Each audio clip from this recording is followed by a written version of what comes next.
Gracias. Ahí está.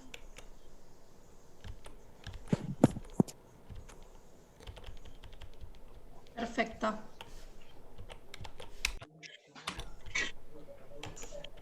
Y aceptamos. Hay que aceptar. La grabación, Igual, sí. sí, igual por más que no aceptemos. Bueno, arranquemos, ¿sí? Perfecto. Bueno, muy buenas tardes, bienvenidas, bienvenidos al Seminario Comunicadores Inclusivos de la Comisión de Discapacidad de la Facultad de Periodismo. En primer lugar, quiero agradecer al querido amigo Pablo Perello, el anfitrión de este encuentro, que amablemente nos va a acompañar hoy en esta serie de entrevistas que tenemos pautadas. Hoy, 15 de junio, tenemos dos y el 22 tendremos otras dos más. Así que agradecemos su tiempo y su predisposición. También agradecemos a la compañera Alejandra Sofía, ¿sí? Que es integrante de la Comisión Universitaria de Discapacidad, que va a ser nuestra primera entrevistada. También a las compañeras, a las estudiantes que van a realizar la entrevista, también, además de agradecerles, vamos también a acompañarlas, ¿no? En esta realización de la entrevista junto a la profesora Milagros Bassano, un pilar de este seminario Comunicadores Inclusivos. Así que, compañeras, las dejamos con la entrevistada para que comiencen con la entrevista. Bueno, muchas gracias, profe. Y No, bueno, por favor. nuevamente gracias, Alejandra, por tomarte el tiempo de darnos una entrevista. Bueno, particularmente nosotras, tanto yo como mi compañera, a lo largo de este seminario estuvimos adquiriendo nuevos conocimientos sobre la discapacidad, aplicándolos con ganas también en base a que son los últimos años de nuestra formación académica, eh, poder aplicarlos en un futuro. La verdad es que particularmente a mí me está gustando mucho el seminario. Y bueno, y primero, la primera pregunta es conocerte un poquito más a vos, tu recorrido académico, tu formación. Bueno, en primer lugar, un gusto, una alegría realmente compartir este espacio, este rato, y sobre todo cuando podemos dialogar, debatir y buscar miradas, consensos, recursos entre todas y todos sobre un tema nada menor como es la comunicación, y cuando hablamos de comunicación inclusiva. En mi caso, muy brevemente, mi formación es mi título es periodista por nuestra querida Universidad Nacional de La Plata, y después siempre me dediqué a la prensa, a la comunicación institucional, siempre vinculada con la Universidad Nacional de La Plata, y desde el año 95 como jefa de área y hoy directora del área de comunicación en la Facultad de Ciencias Astronómicas y Geofísicas, donde como no somos compartimentos estancos y de lo que vamos aprendiendo y conociendo, la idea es incorporarlo a nuestra vida misma, por una cuestión de amistad hace muchos años. Hoy estaba mirando en estos días, sabiendo que me iba a encontrar con ustedes, más o menos a partir del 2003, 2002, por una cuestión realmente de amistad, que son como muchas cosas surgen en nuestras vidas. Me fui acercando al tema de la accesibilidad, la discapacidad, y algo que me parece que es lo que nutre, por lo menos la filosofía de varias y varios de nosotros, es el tema de una cuestión de derechos. Entonces, como eso ordena, como eso es muy bueno, nuestros derechos y obligaciones, a partir de ahí siempre he trabajado y trabajo estas temáticas. Así que, como les decía, por proyectos de extensión de amigas, la mayoría arquitectas, que tuvieron un proyecto de extensión dedicado a niños, destinado a niños, que se llamó Las Personas Ciegas, no me acuerdo el nombre formal, pero sí trabajaban en el Museo de Ciencias Naturales haciendo una maqueta a escala de una de las tantas salas que tiene el museo. Y en esa maqueta había muñequitas, muñequitos a escala también, donde las niñas y niños que intervenían podían darse cuenta en qué espacio estaban transcurriendo. Porque digamos, también este mismo grupo es una experiencia en la República de los Niños. Y es ahí cuando empecé a escribir. Yo fui como amiga a ver, a hacer una crónica y nunca más me desprendí de esta temática. Pero en ese caso, con pequeñas escaleras, las chicas y chicos tocaban el final de una pared, el inicio de un techo. Si conoce alguna de ustedes, la República de los Niños, hay muchas construcciones que eso permitían, lo cual no es siempre la misma situación. En fin, a partir de ahí, un recorrido en proyectos de extensión, en colegios públicos, para niños y niñas y adolescentes con o sin discapacidad. No elegíamos escuelas especiales, elegíamos escuelas comunes donde trabajar en práctica de taller, algunos materiales audiovisuales, algunas lecturas, dibujos, y en un segundo encuentro estos niños y niñas reflejaban imágenes tales como un baño con estas jaboneras donde uno aprieta para obtener jabón, y un niño que no alcanza. Entonces decir, bueno, aquí hay un derecho vulnerado. Estas cosas fantásticas que solo en 2 horas de trabajo y un encuentro a los 10, 15 días, donde había dibujos y comentarios de estos niños, o decir, en mi barrio tengo una compañera que va a la escuela y está en silla de ruedas y no puede salir de la casa los días que llueve.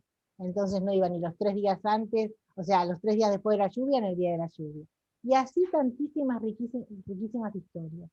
Después hubo proyectos de investigación, y cercana, como representante con Mabel Peiró, otra compañera en la Facultad de Ciencias Económicas y Físicas, en esta gran matriz, pero cada vez somos bien autónomas y autónomos, que es la Comisión sobre Discapacidad de la Universidad de La Plata.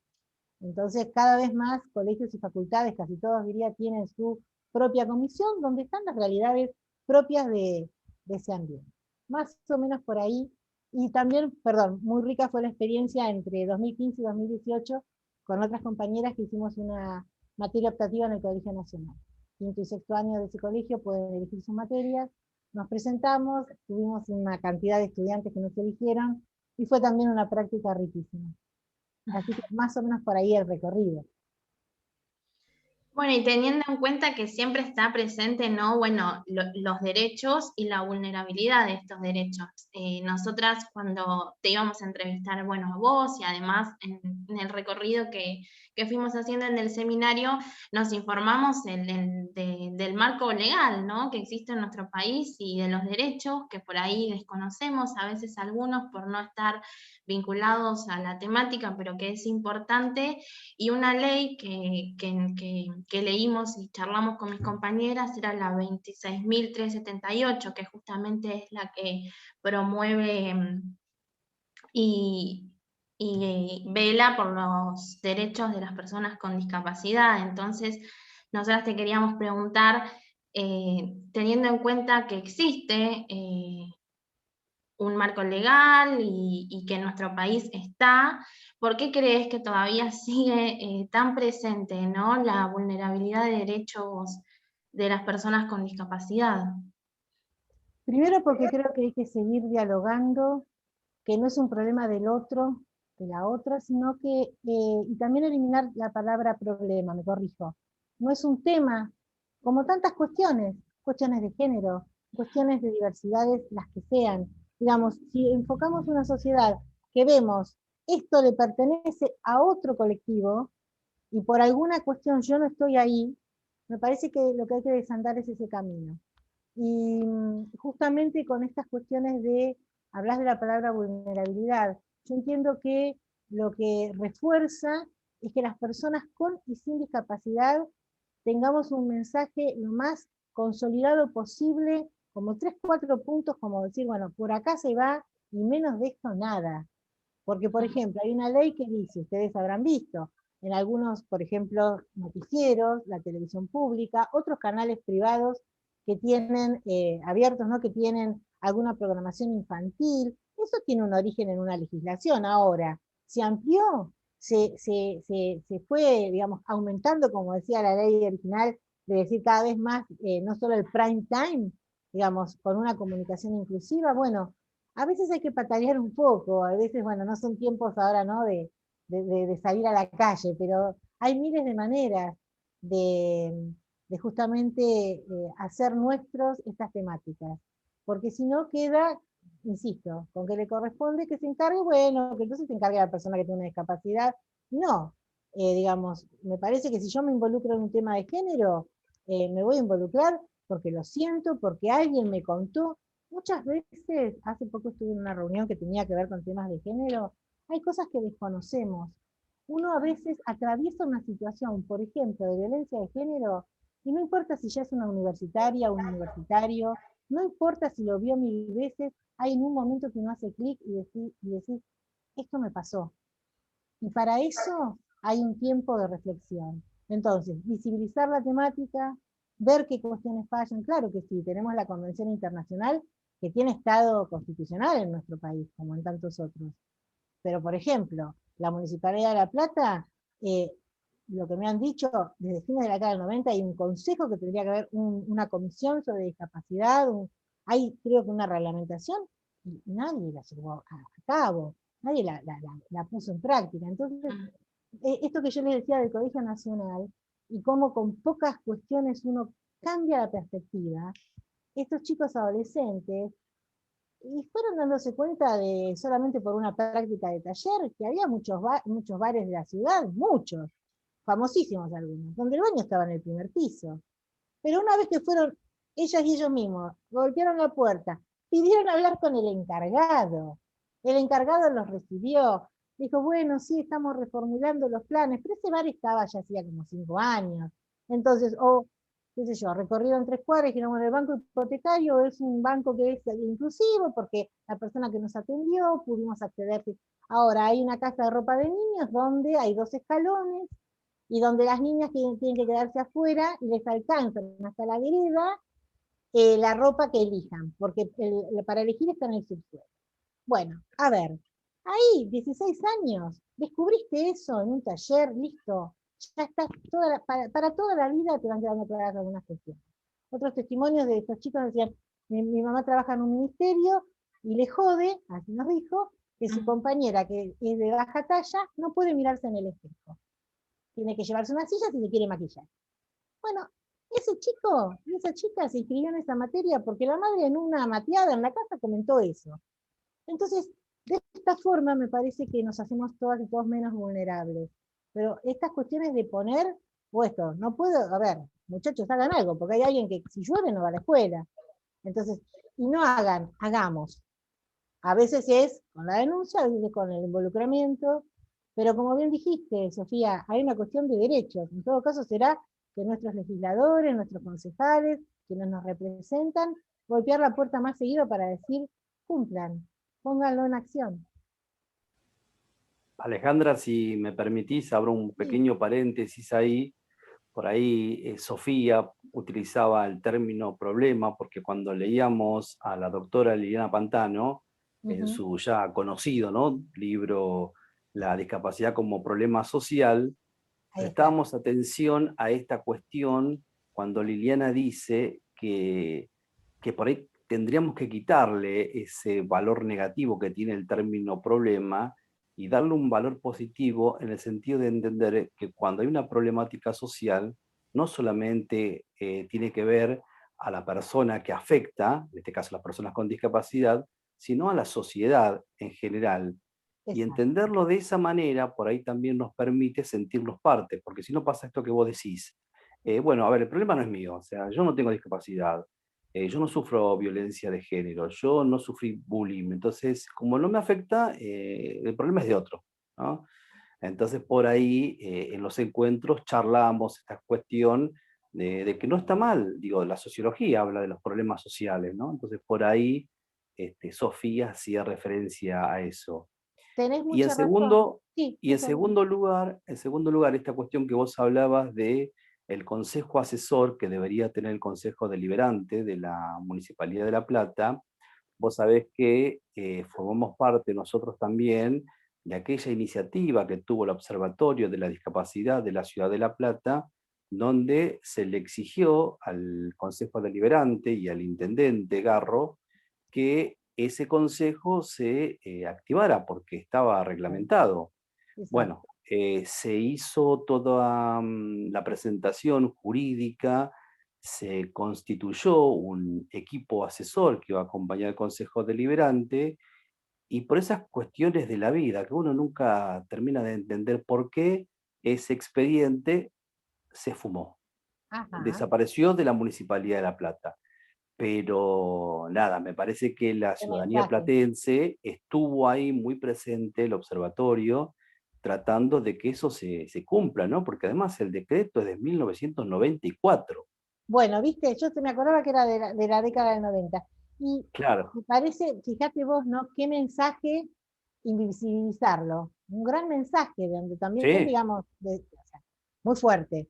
Mm, Y viene bien esto que decías, José Luis, porque yo, cuando hablamos como problema, está buenísimo esto que nos estás, este paréntesis que haces para aclararnos, pero me prendí, en todo caso, de algunas cuestiones que tienen que ver mucho, creo yo, no sé si comparten, en relación a la comunicación, cuando a la discapacidad o a las personas en situación de discapacidad ujú, se las, digamos, es, o desde esta mirada, que por suerte la vamos superando, pero esta mirada de la compasión, esta discriminación claro, positiva, esta actitud de acá estoy y te ayudo, cuando lo que hay que hacer es hablar de autonomías, ¿no? Pero digamos, tal totalmente. vez me prendí de esta cuestión de las personas que no tienen alguna discapacidad, ver al colectivo de las personas con discapacidad como esta cuestión de, yo siempre digo una cuestión de poder. Yo sí que Ujú, camino, yo que sí veo, yo que sí escucho, entonces vos que... Y ahí se genera una trama muy compleja, donde puede sí. estar teñida de las mejores intenciones, pero creo que hay que desmenuzarlas un poquito para que no haya estas cuestiones de verticalidades, esta cuestión, la cosa tiene que ser bien transversal. Ujú, ¿No? Yo siempre jorobo con estas imágenes que a veces comparten algunas personas en alguna red social, por ejemplo Facebook, donde aparecen niñas o bebés con discapacidad, con síndrome de Down, mejor dicho, y dicen, y pone un me gusta si crees que son angelitos o si no son una ay, sí. belleza. Entonces, digamos, mucha gente podrá cliquear, pero el tema es que yo digo, esos, hay, creo que son mellizos, algunos que comparten mucho, digo, pueden ser dos pequeños demonios que hacen destrozos en la casa y entonces, Totalmente. digo, esta cuestión de esa mirada, no sé, angelical o bueno, son mensajes, digamos, tanto en lo visual o en las cuestiones de mensajes así de escrituras, donde está buenísimo revisar. Vamos a encontrar Ujú, muchas cosas, pero me parece que lo bueno es, cuando hablamos de comunicadores inclusivos, tener en cuenta esto, ¿no? También ver algunas cosas que van cambiando. Otra vez iba en el auto y vi una publicidad de una ropa de niños infantil, donde la niña y el niño que estaban como modelos de la ropa, de una marca bastante conocida, eran niños con síndrome de Down. Bueno, lo harán como estrategia comercial, porque está bien, porque se debe, no lo sé, pero por lo menos encuentra una diversidad. Igual que cuando hablamos de las personas obesas, que pueden, digamos, estar también en una pasarela de moda. Bueno, son cambios que se van dando. Lo importante me parece que no sean marketing, que sean realmente que estamos consustanciadas y consustanciados. De eso tal se cual. trata, ¿no? Para usted como comunicadora, ya que habla de la comunicación, ¿qué significa la comunicación inclusiva? A mí me parece que la podemos dividir, y en esto ayúdenme por favor si coincidimos o no. Una cuestión es que, por ejemplo, tengamos una página web accesible, donde hay ciertas pautas que están muy claras, muy, digamos, hay manuales de cómo hacer, por ejemplo, no llenar por ahí de cuestiones que complican la búsqueda ordenada del material, ¿no? Desde la tipografía, los emojis, las cuestiones que, digamos, estas cuestiones en movimiento, eso está muy clarificado. Cuando alguien, por ejemplo, diseña una página web, sobre todo si es una institución pública, lo debería tener en cuenta.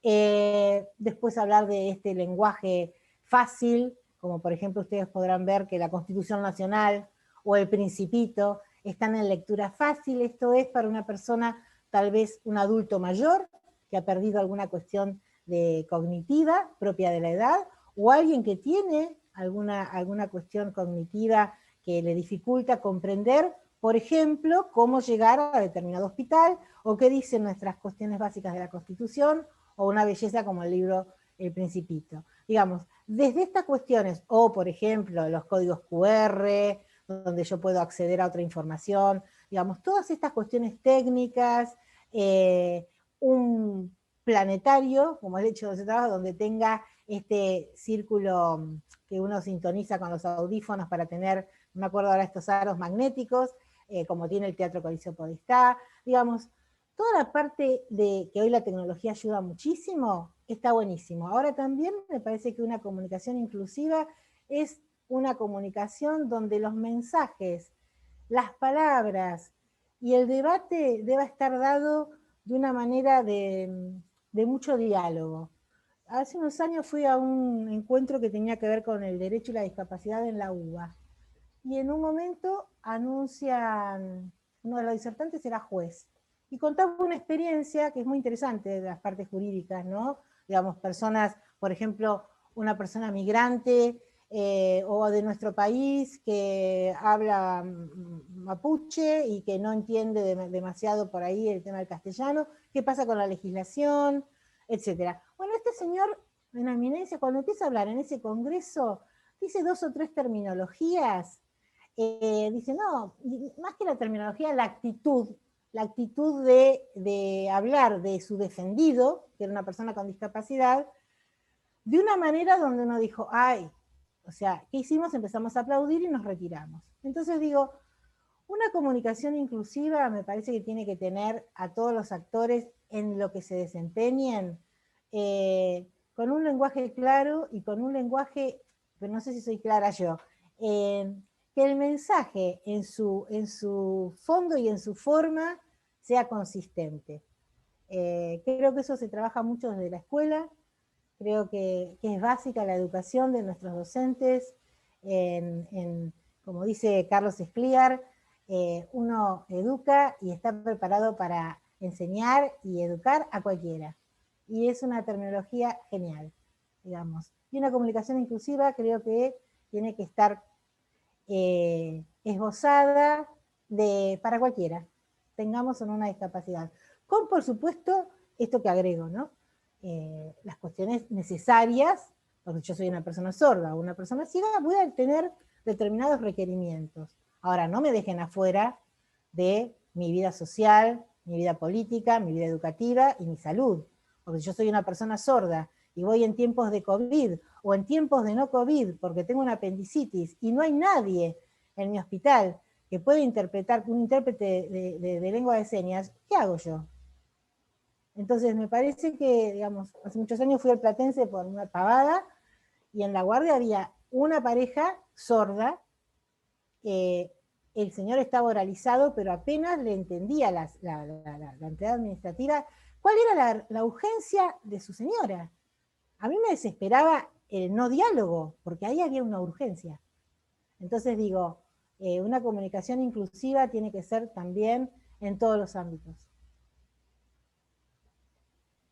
Hola Alejandra, siguiendo con este tema de la tecnología que nos contás, ¿crees que existe una brecha digital en cuanto al acceso a Internet? Mira, no soy especialista en el tema. Yo creo que las brechas por ahí son, digamos, hoy hay mucha gente como ustedes formándose en distintas disciplinas y que tienen en cuenta, a veces hay que insistir un poquito. Me parece que la brecha digital está dada también en tiempos, por ejemplo, de pandemia.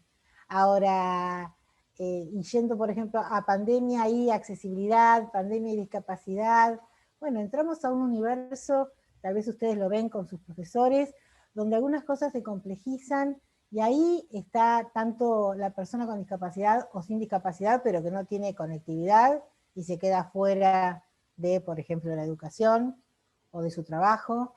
Entonces, sí, hay una brecha digital, no sabría decirte bien específicamente cuestiones muy profundas alrededor de esa temática, pero insisto que la mayor brecha es que en las cuestiones más básicas y sobre todo desde el nivel inicial de nuestra educación no tengamos claro todo el cuerpo educativo, directores, inspectores, maestras y maestros, familias y niñas y niños, y de ahí en adelante esta comunicación donde estemos incluidos todos.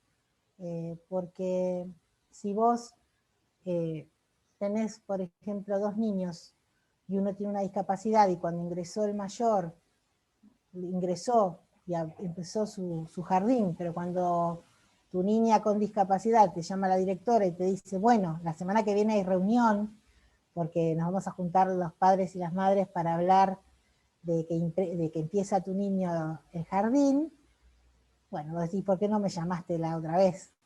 Entonces, otra cosa es distinta es si esa directora o director se acercan a la familia y dicen, ¿hay algún soporte, apoyo que tu niña o tu niño necesite para transitar la educación?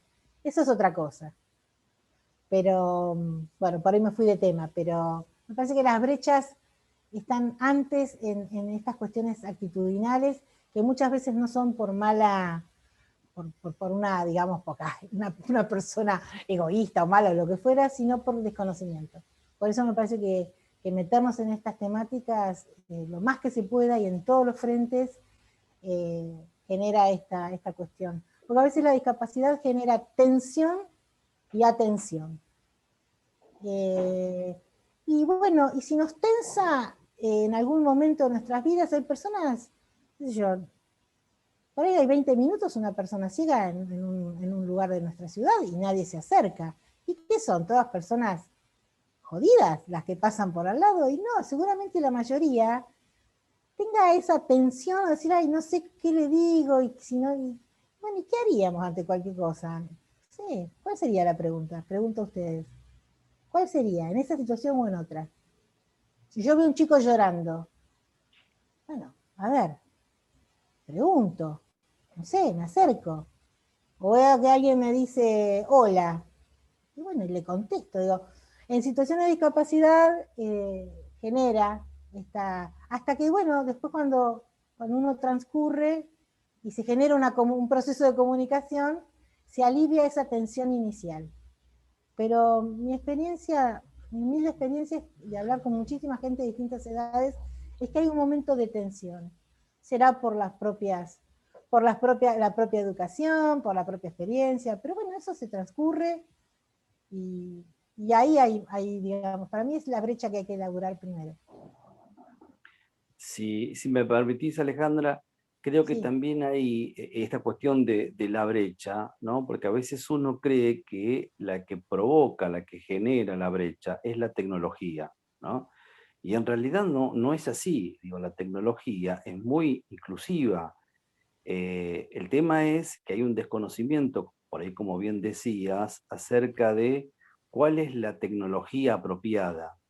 Y ahí pensaba, en tanta reunión de la Comisión Universitaria de Discapacidad, que hablábamos sobre esto, ¿no? Bueno, ¿preguntamos o no preguntamos en la inscripción cuáles son los apoyos técnicos que precisás para que tu trayectoria educativa en la universidad sea accesible? Y creo que ahí está la clave, en el preguntar y en el informarse, ¿no? Porque hay muchísimas aplicaciones, hay muchísimas plataformas que son muy accesibles, que a las personas con discapacidad nos facilitan un montón.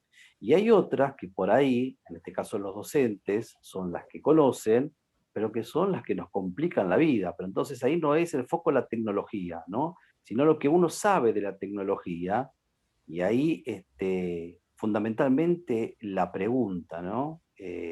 ¿Cuáles serían esas tecnologías adecuadas para que no complique la vida, ¿no? Y me gusta esto que venís diciendo, tema del diálogo, ¿no? Porque me parece que tiene que ver con eso. Uno no tiene la obligación de saber todo. Yo de plataformas no sé mucho, ahí a Pablo lo vuelvo loco siempre preguntándole y él me va diciendo porque es un ducho en eso y bueno, yo no. Pero creo que la clave está en el diálogo, ¿no? El diálogo propicia que uno pregunte y en ese preguntar uno, bueno, se va ayornando, se va actualizando, va aprendiendo cuáles son las tecnologías accesibles, ¿no? Pero no creo que la tecnología sea la que provoca la brecha, sino la falta de información, podríamos decir. Pero a ver, José Luis, absolutamente de acuerdo. Cuando uno para cualquier temática, yo tengo un sobrino que, como vos decís, es bárbaro en temas de informática. ¿A quién voy a recurrir? Y bueno, primero recurro a quien conozco y al especialista. Y en estas cuestiones pasa lo mismo.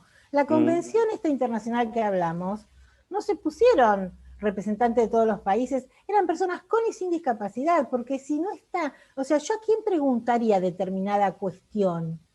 Bueno, a la persona que tiene esa discapacidad, pero ¿para qué?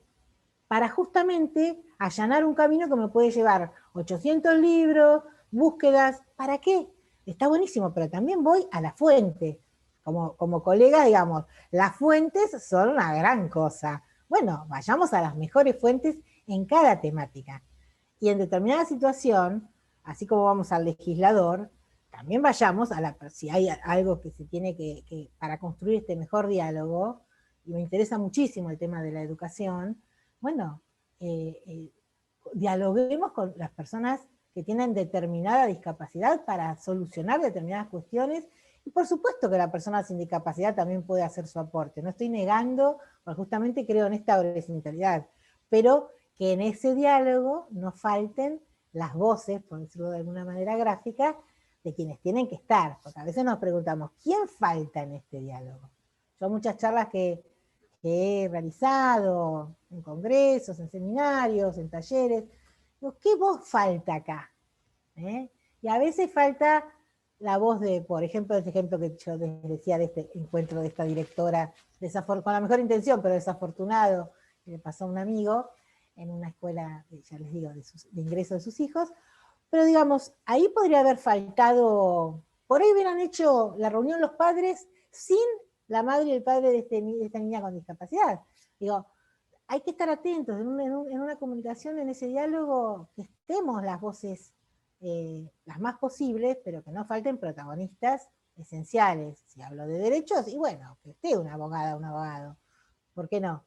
Pero así lo trasladamos a muchas cuestiones. Es muy interesante esto que les decía de arquitectura, donde en primer año vieron que uno ve a los estudiantes con las maquetas, y un docente de muchos años en esa facultad le sugirió a su estudiante de primer año, que había hecho una muy buena maqueta de fin de año, pero que eliminara la rampa porque no quedaba bonita. Literal. Literal. Entonces uno dice, y este genial arquitecto reconocido de trayectoria platense, bla, bla, bla, en una universidad pública, ¿qué mirada tiene para dar esa respuesta? ¿Se quedó en lo estético? ¿Se quedó en la belleza del edificio? ¿De qué se olvidó este señor? Bueno, ahí hay una comunicación necesaria, ahí hay que hacer una formación y hay que meterse a fondo. Ese es uno de tantos ejemplos. Y a esta estudiante, primer año, una de las primeras materias, no le dio, conocía la temática, y fue muy angustiada a decirle a su madre lo que le había pasado, porque su madre sí trabaja en temas de discapacidad, y estaba doblemente angustiada. Primero porque no se había animado a abrir la boca, segundo por el mensaje que había recibido. Bueno, ahí hay mucho para trabajar. Y en todo caso también para trabajar con esta estudiante para decirle, profesor, por esto y por esto no voy a sacar la rampa. Pero es muy interesante que nos permitamos este diálogo y ustedes como comunicadoras puedan trabajar esto, porque hay aristas por todos lados. Y nos vamos de temas de discapacidad y hay aristas siempre por todos lados. Pero bueno, así, no sé, vamos aprendiendo, vamos haciendo camino. Me quedo con esto que decís que hay que trabajar mucho y te pregunto, ¿es necesario capacitar a comunicadores para que realmente la comunicación sea inclusiva?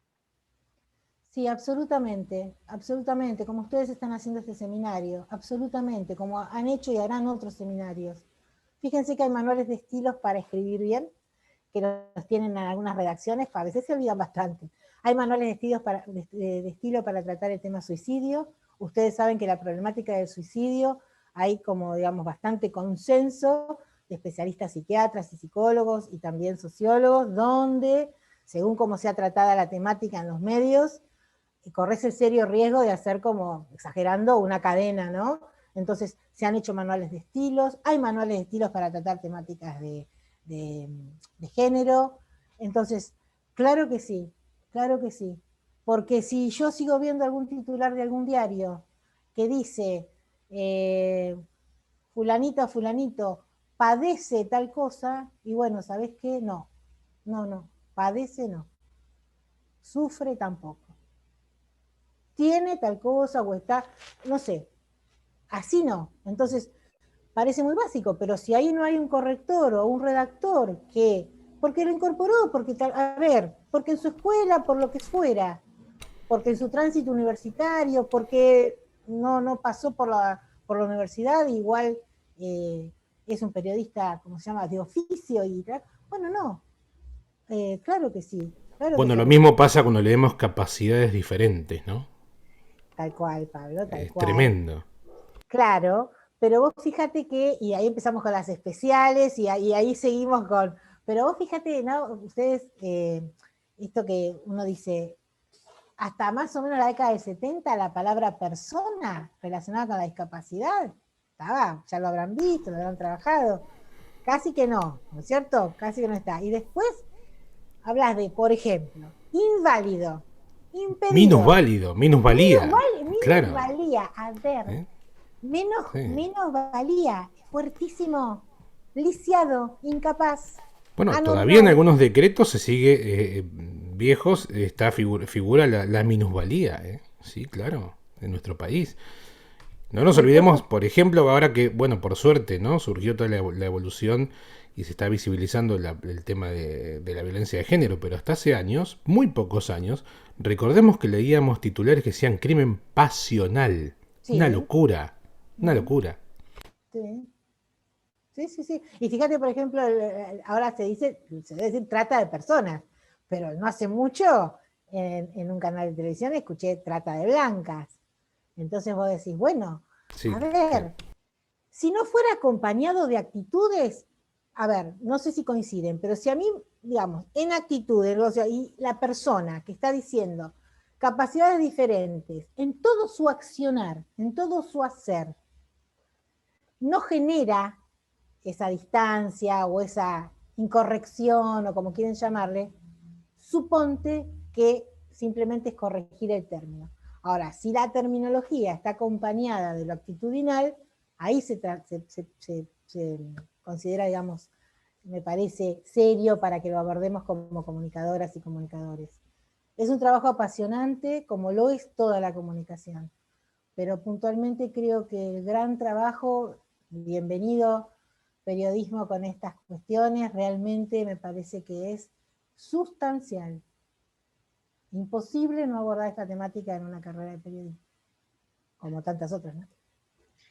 Y a temprana edad, ¿qué cree que es posible también que haya, no solo en la universidad, sino en las escuelas, de manera tal vez obligatoria, talleres, materias, seminarios, eh, para los niños, o sea, desde una temprana edad, cuando comienzan el recorrido académico?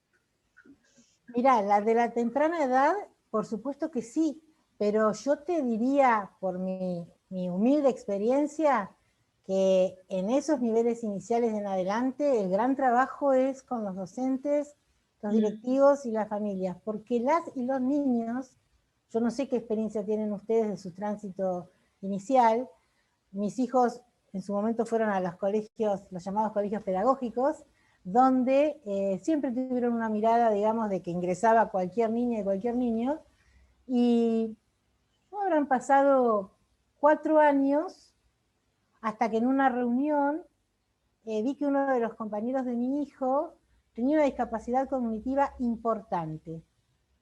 Yo lo detecté por, por estar con él, por dialogar con él. ¿Qué me había transmitido Juan durante esos 4 años? Que fulanito era más chiquito. Siempre me decía que era más chiquito. Yo asociaba con que era más bajito que él.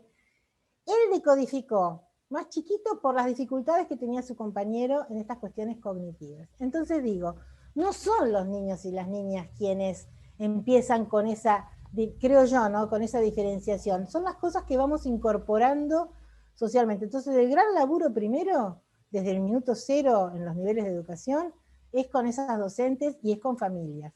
Con familias que a veces se plantan en un colegio secundario y preguntan, ¿por qué mi hijo tiene 7 en educación física y el compañero que está a punto de recibir un trasplante y en silla de ruedas y va cada tanto a la escuela, también tiene un 7?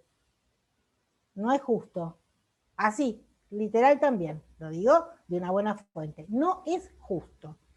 Entonces, lo que no sería justo, creo yo, es que ese docente de educación física le pusiera un 7, un 8, lo que fuera, sin ninguna cuestión. No, bueno, como tiene una discapacidad, va a ser trasplantado, entonces directamente lo apruebo. Eso tampoco es justo. Ahora, acomodar determinada currícula para que ese estudiante haga su tránsito con los apoyos necesarios, y en este caso, por ejemplo, transitar educación física con determinada currícula, y que tenga 7, que tenga 8, que tenga 10.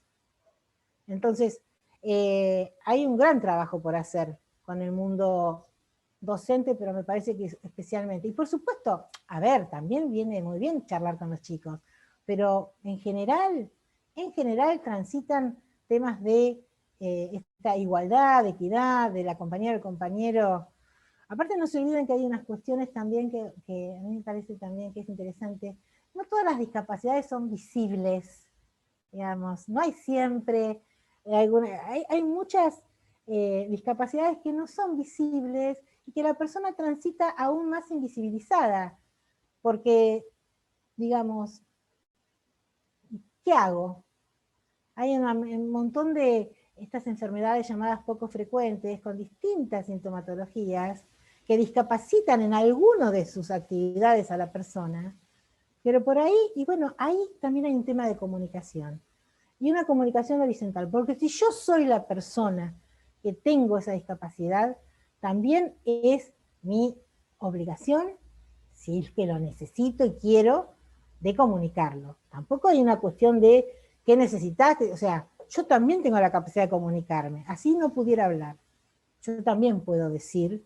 Entonces, a veces también es interesante, digamos, la persona con discapacidad, el hacer, tendremos que analizar por qué en determinadas sociedades esas personas en su momento no pudieron o no pueden hacer uso de su autonomía o su libertad de expresión. Eso es otra cuestión. Pero en la medida que sea posible, yo también tengo mi obligación, si tengo una discapacidad, de decir, acá estoy, quiero tal cosa, opino tal cosa, necesito tal cosa, disiento con tal cosa. Porque si no deja de ser diálogo también. Si tiene que haber una persona todo el tiempo atenta, ¿qué necesitas? ¿Se entiende? Alejandra, sí. mira, quería decir esto respecto a lo de la cuestión educativa. Está perfecto lo que estaban planteando, coincido plenamente. Creo también que además de la formación, o tal vez junto con la formación a docentes y familias, creo que hace falta que las escuelas acepten a los niños y niñas con discapacidad sin ningún inconveniente, porque creo que esa tal vez sea la primera traba o el primer inconveniente que aparece, que si bien supuestamente deben aceptar a los chicos con discapacidad, no sucede.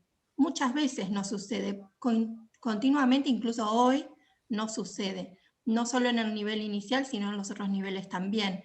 Entonces yo creo que también incluir la temática de la discapacidad en la escuela es fundamental, pero también va a ser más natural cuando las personas con discapacidad, en este caso los niños, también formen parte del grupo heterogéneo del aula, ¿no? Eso lo quería agregar, pero no te quise interrumpir porque me encanta escucharte. Pero no, exactamente, Milagro, justamente, claro, si yo no estoy en el escenario, obviamente, nada sucedió. Por supuesto que es importantísimo. Ustedes recordarán, creo que fue el año pasado o el anteaño, que se viralizó un WhatsApp de madres de un colegio de Merlo, creo que era, contentas porque se había ido el compañerito que tantos problemas, ahora por fin se fue, por fin lo trasladaron. Ahí después se armó tal, o sea, hubo la réplica de otros colegios del conurbano que decían, qué suerte que está fulanita o tal compañero en la división de mi hijo. Pero digamos, ese chico lo sacaron, pero por suerte se viralizó, ese chat de madres que es terrorífico. Ahora, vos decís, ¿qué hago? ¿Qué hago con estas madres? Bueno, a ver, vamos a trabajar con estas madres, porque también esos niños, por ahí llegaban y decían, uy, no, la profe, no sé qué habrán dicho esos adolescentes, qué habrán dicho, pero digamos, se había generado, era un complot que vos decías, pero ¿de qué están hablando? ¿La alegría de que no había un compañero más en esa división? Entonces, Sí, a veces hay, digamos, resistencias docentes en cuanto a decir, bueno, pero si no está la maestra integradora, pero si yo no puedo, que tengo 30, que tengo... Y ahí hago un paréntesis. ¿Tengo 30 más 1 o tengo 31? Fíjense cómo es a veces, y lo digo desde el lugar más amoroso posible, que yo he escuchado a una mamá decir, sí, tengo 3 hijos y con nombre de ese cuarto hijo. Entonces, ¿cómo es? Ese cuarto hijo con discapacidad. ¿Y vos qué vas a suponer? ¿Que esa madre no quiere a ese cuarto hijo? Andás a ver por qué cuántas cuestiones está atravesada esa mujer para decir así, desde el mayor amor, pero dicho así, 3 y 1. Entonces digo, estos trabajos son muy profundos, pero son tan profundos como aquella señora de un pueblo chico que 40 años tuvo a su hijo con síndrome de Down en la casa y en el jardín. Y su sobrino grande me dijo, yo no sé, ahora entiendo por qué mi tío no salía de la casa de mi abuela. ¿Y qué? ¿Era una abuela desgraciada? No, seguramente era un pueblo donde si sacaba ese hijo de 18, de 20, de 25 a hacer los mandados o a la plaza, había una mirada o alguna actitud que esta mujer dijo, se queda en casa conmigo. Y cuando alguien que está en la familia lo puede expresar, yo no puedo dejar de emocionarme y de dolerme. Entonces, ese es el trabajo. No es solo una plaza con juegos adaptados. Porque si los juegos adaptados están a 70 metros de los juegos no adaptados, y soy la tía de un niño con discapacidad, de un niño sin discapacidad, y tengo la cabeza quemada de que pueden secuestrarlos, ¿qué hago? ¿Cómo me divido para estar con ambos y que disfruten de sus juegos? Y la verdad que estaría buenísimo que algún diseñador de plazas ponga los juegos adaptados juntos con los juegos comunes, ¿no? Pero a veces ese sentido común falta. Pero vas a una escuela técnica de Magdalena, donde si vas a la plaza central de Magdalena vas a ver 2 hamacas comunes y una hamaca para que entre una silla de ruedas en el medio. ¿Y saben quién la diseñó? Estudiantes técnicos. ¿Y saben qué hicieron? Cuando se planteó el trabajo, contado por sus profesores, fueron a la Escuela Especial de Magdalena, hablaron con los estudiantes, con las maestras y con la directora. A partir de ahí fueron a hacer los planos, a partir de ahí dijeron, no, en el medio, sacamos 2 hamacas, dejamos, y ahí están. Y después dijeron, no, che, pero hay pedregullo, entonces la silla no va a llegar bien. Entonces hicieron un pequeño cemento para llegar, y se hamacan todos juntos. Es un gran mensaje. Es un gran mensaje. Pero eso está trabajado con profesores que auspiciaron esa hamaca y que fueron los chicos que se incentivaron para ir a las fuentes. Fíjense qué gran ejemplo de comunicación. Fueron a la mejor fuente, la Escuela Especial de la Ciudad de Magdalena.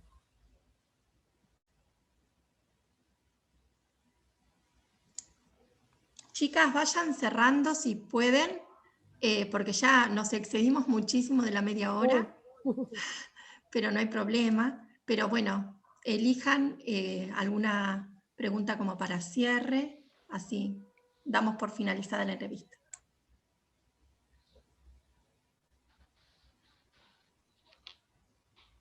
Quizás puede ser la cuestión del estigma. ¿Qué crees vos con la estigmatización a las personas con discapacidad? Mira, Ximena, sí, yo creo que tenemos, si yo en este momento te dijera cómo es un científico o científica, y tal vez la imagen sea, tal vez sea varón, tal vez sea cuarentón o cincuentón, digo, tal vez sea un guardapolvo y esté en un laboratorio. Y por ahí no te imaginas una chica de 30 años en la Facultad de Ingeniería investigando sobre el litio. Y que una vez al año se va al noroeste a uno de los yacimientos litíferos. Entonces, yo no sé si ese ejemplo que te doy es un estigma, pero sí es un estereotipo. de cómo son. Por ejemplo, yo mañana voy a entrevistar a una bombera voluntaria. Hay más de una, pero estoy segura, te aseguro que en mi infancia era el bombero voluntario. Adorado bombero voluntario, con su equipo rojo y varón. Entonces, yo estoy contenta de haber encontrado una bombera voluntaria para entrevistar, pero así el estigma de la discapacidad creo que hay mucha cuestión de muchas décadas de invisibilizar y esta tensión y atención que te digo que hay que ir así, desarmando. Porque te cuento lo último y no me extiendo. Fiesta del Inmigrante, septiembre, Berizo, hace unos años, voy, cuando salgo los galpones, el parque, el predio, voy caminando y delante mío iba caminando un joven con muletas canadienses, estas que se abrochan, ¿no? Digamos, por arriba de los codos, con mucho balanceo, mucha dificultad. Y venían una pareja joven con 2 nenes de la mano, uno tomando un chupetín. Y yo me dediqué a frenar un poco mi paso porque quería ver la secuencia. ¿Qué pasó? Los nenes iban distraídos hasta que vieron a este joven. Siguieron avanzando, caminaron, el joven siguió y yo quedé, cuando los nenes se daban vuelta, con el chupetín así salió de la boca, y miraban. Y los padres tironeando de los brazos para que los chicos siguieran caminando y no se quedaran. Ahora, yo no sé cómo siguió la escena, pero lo ideal hubiera sido, o sería, que esos chicos pregunten, porque la mayoría caminamos sin muletas canadienses, y decir, ¿qué le pasa o qué es? Y los padres contestar. Ahí está allanado años de estigmas, de estereotipos, pero bueno, hacemos lo que vamos pudiendo y por eso los más que estigmas, yo diría, seguimos siendo muy estereotipados y tenemos que deconstruirnos. Miren, nos estamos desconstruyendo todo el tiempo, creo. Y más, tal vez, la generación de ustedes. Entonces, me parece que sí, pero que la atención a veces, o el temor, un poco sin sentido, pero bueno, hay que respetarlo, hay que atravesarlo, pueden hacer mucho para derribar, para trabajar estas cuestiones. Y ¿Cómo se trabaja ustedes? en tu ámbito? En mi ámbito, yo toda la experiencia que les he contado es con por ejemplo, con los niños o con los adultos, a esto de preguntar, porque yo te aseguro que lo he hablado con amigos fuera de un taller o de un seminario, y me dicen, sí, la verdad que yo, si hay una persona ciega en el centro, espero que vaya otra persona a preguntarle, porque no sé. Y le digo, pero te acercás, primero por ahí está tomando solo, por ahí está esperando a un amigo, pero si realmente necesita cruzar una calle, pregúntale si necesita cruzar a alguna calle o algo, y si te dice no, está todo bien, porque a veces el que te diga no genera diciendo, pucha, che, quería dar una mano y me contestó que no. Y bueno, y si no quería cruzar. Entonces, un poco así, ¿no?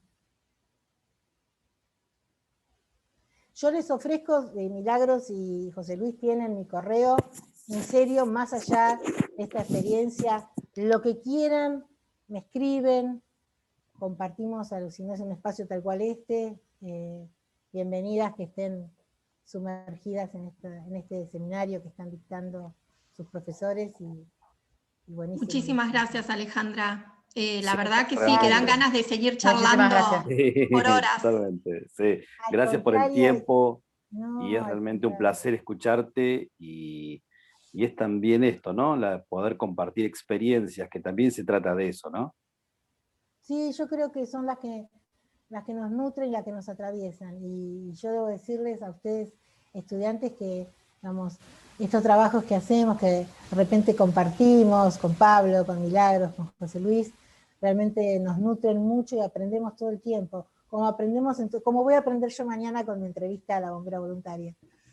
Es así. Buenísimo. Gracias, Alejandra. Un Bien. beso grande y hasta pronto. Todo para ustedes. Que estemos Muchas todos gracias. bien. Muchísimas gracias. Muchas gracias. Gracias. Que les vaya muy bien.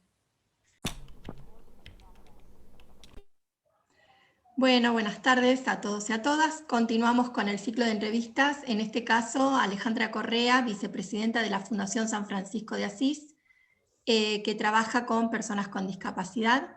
Y bueno, acá el grupo de estudiantes del seminario Comunicadores Inclusivos de la Facultad de Periodismo y Comunicación Social va a iniciar la entrevista. Gracias. Muchas gracias por estar presente, Alejandra, y por tu predisposición. Muy bien, gracias a ustedes.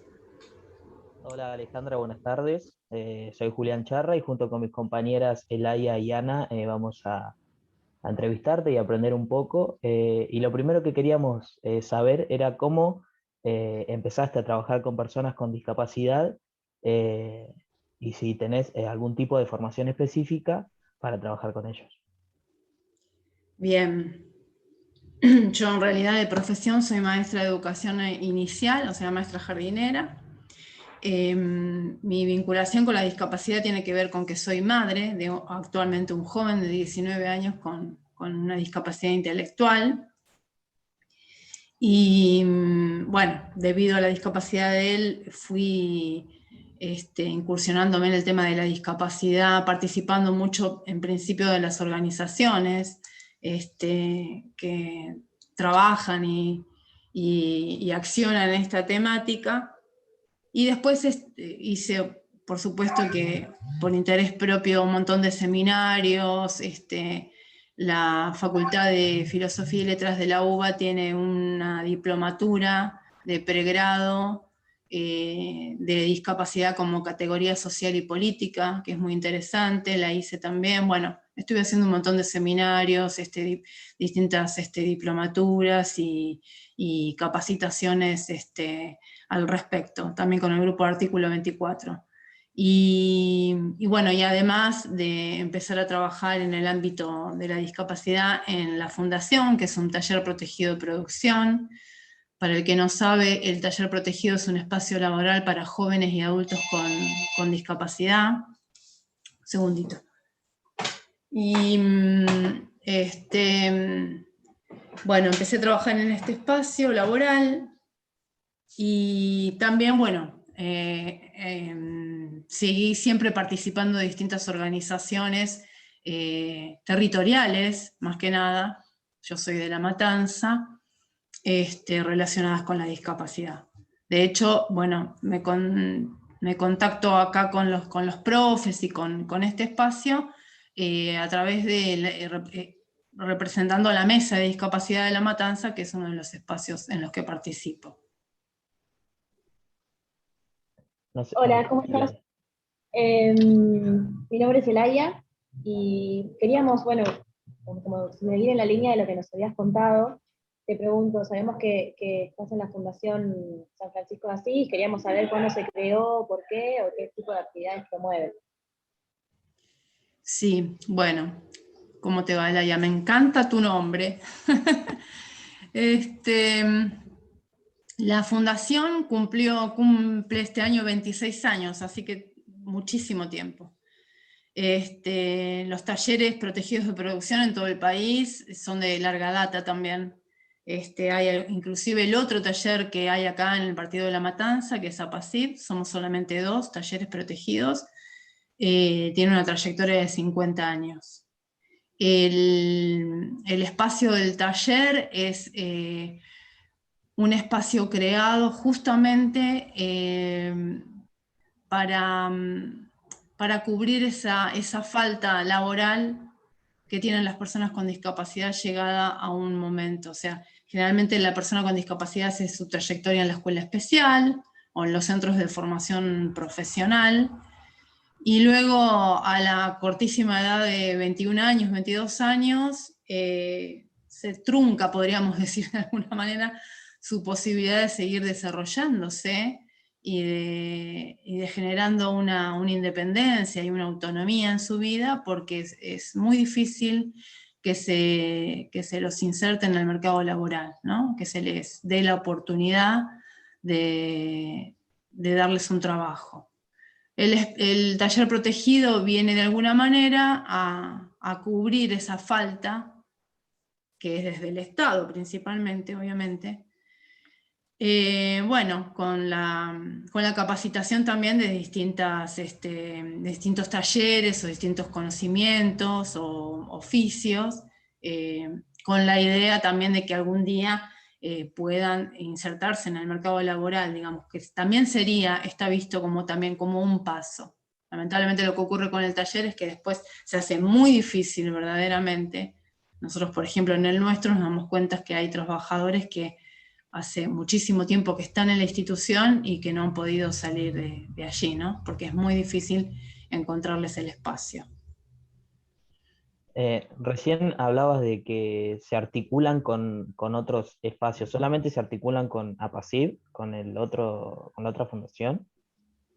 ¿O hay otros más? Desde los talleres, decís vos, los talleres Sí. en general.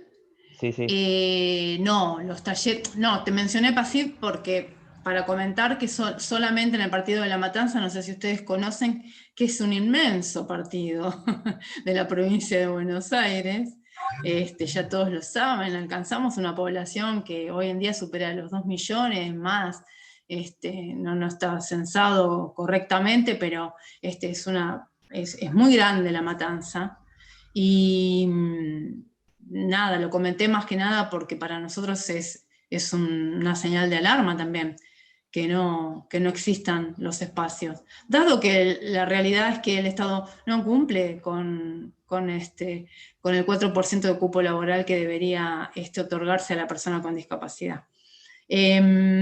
Nosotros sí trabajamos articuladamente y también nos permite estar en estas otras organizaciones que decía al principio, nos permite trabajar en red y articular, porque siempre son muchas las necesidades que atraviesa el sector de la discapacidad, y bueno, y esto nos permite a veces encontrar esos recursos, ¿no?, que necesitamos para resolver cuestiones del día a día, o ayudas con situaciones familiares. Entonces, en realidad lo que busca siempre las organizaciones, por eso también decía lo de la mesa, principalmente lo que buscamos siempre es la articulación. Esa es un poco la función de las organizaciones de la sociedad civil, ¿no?, que se autoconvocan o se juntan justamente para poder participar, digamos, principalmente, pero para también generar esta acción y esta presión para que se generen también, porque no es solamente una articulación y nos quedamos entre nosotros, bueno, ayudándonos entre nosotros y nada más. O sea, también un poco la función es pensar esas estrategias que faltan, cómo se pueden crear esos recursos que nos faltan permanentemente. Entonces también un poco nosotros decimos que nuestro activismo tiene que ver con la creación de las políticas públicas que necesitamos en pos de los derechos de las personas con discapacidad. Alejandra, si me permitís ahí un paréntesis, en esto que decías, ¿no?, los talleres protegidos, las escuelas de oficios, es como un emergente frente a esto que vos decías, ¿no?, la presencia del Estado en la continuidad formativa de la persona con discapacidad, que la mayoría no ingresa al ámbito universitario, no continúa su carrera, y es como que, bueno, queda ahí, usabas un término, ¿no?, truncada su etapa de formación, como que hay un techo, ¿no?, llega a los 21 años, termina la escuela de educación especial y listo, se terminó. Ahora quedarse en la casa, a ver cómo la vida pasa, sentirse improductivo, sentirse que no tiene posibilidades de vinculación, y me parece que ahí los padres, los familiares de las personas con discapacidad fueron quienes vieron esa vacancia, ¿no?, y crearon estas organizaciones para de algún modo dar respuesta a eso que el Estado no da. Sí, exacto, tal cual. En realidad, viste, es como un círculo, ¿no? Porque si lo pensamos de esta manera, decimos, bueno, ¿cómo esa persona puede acceder a la capacitación universitaria si tampoco tiene los recursos económicos para sostener esa carrera que desea realizar, ¿no? Es como circular. Pero sí, esto que marcás es tal cual. De hecho, la Convención Internacional sobre los Derechos de las Personas con Discapacidad fue, digamos, llevada adelante por las organizaciones de las propias personas con discapacidad, ¿no? que frente justamente a todas estas faltas permanentes para poder tener su vida, el desarrollo de su vida y su autonomía y su independencia, cuando se encontraban con todo esto, bueno, fue que también a partir de ellos, de esas manifestaciones y de esas agrupaciones, es que también surge esta convención. Por supuesto que la participación de todos los actores, por supuesto de la persona con discapacidad, pero de todo el resto que acompañamos la vida de una persona con discapacidad, profesionales, familiares, amigos, es también fundamental esa participación. Un poco volviendo a lo que decía la persona anterior, Alejandra, recuerdo el nombre porque es tocaya, no el apellido no, esto también de la educación, ¿no? ¿Por qué esta invisibilización con la persona? Porque no es, a ver, nosotros, no los futuros profesionales que son un poco más jóvenes, sino nosotros quizás que ya somos más grandes. Si hacemos... nos ponemos a pensar nuestra propia experiencia educativa, cuántos compañeritos con discapacidad tuvimos en el jardín, cuántos en la primaria, cuántos tuvimos en la secundaria. O sea, de hecho yo no los vi. Mi contacto con la discapacidad fue a través de mi hijo. Mirá lo que te digo. Con lo cual, y no es porque no existieran, vamos, ¿no? Hace personas con discapacidad y desde la creación de la vida, no sé. Entonces, bueno, uno esto lo piensa un poco también, ¿no? ¿Qué pasa con eso? ¿Qué pasa con esos espacios todo el tiempo negados? Sí, nosotros como estudiantes de comunicación también estamos en este seminario aprendiendo y también como puliendo algunas cosas que siempre estuvieron recontra naturalizadas y nunca por ahí ni siquiera los planteamos.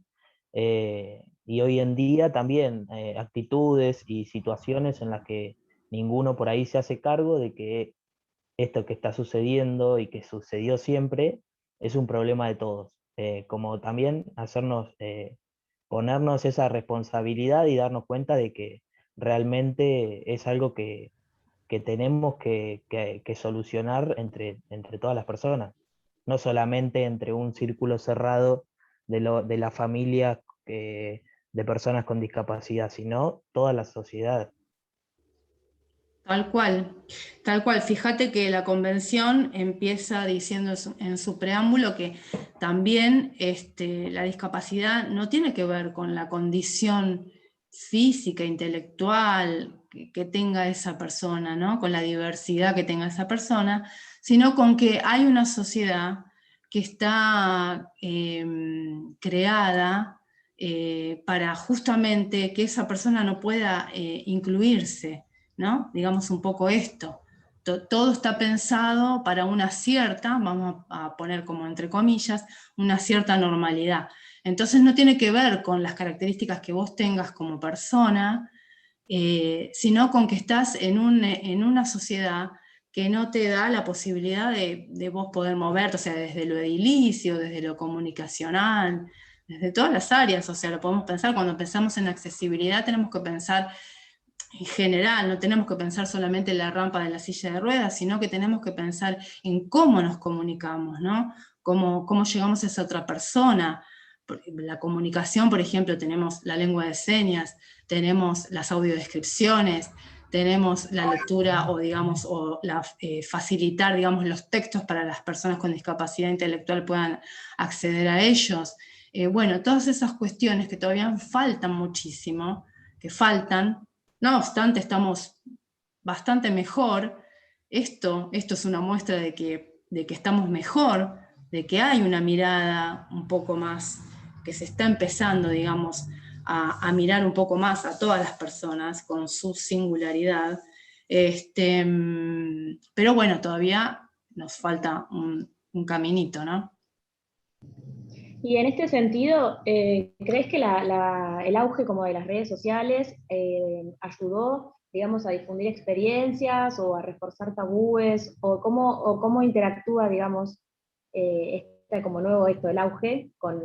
Bueno,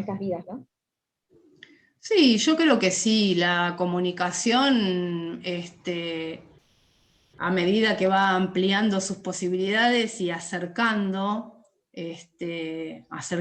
cosas, digamos, más herramientas, siempre es positivo. Sí, siempre es positivo, te acerca, te permite, mira, un ejemplo es, por ejemplo, nosotros en el taller protegido, hay trabajadores que no, más allá de que hayan hecho su trayectoria por la Escuela de Educación Especial, no han adquirido bien la lectoescritura, o algunos de ellos no tienen lectoescritura directamente, son analfabetos. Sin embargo, usan el celular y se manejan con los audios para transmitir lo que ellos, comunicarse entre ellos y con nosotras, ¿no?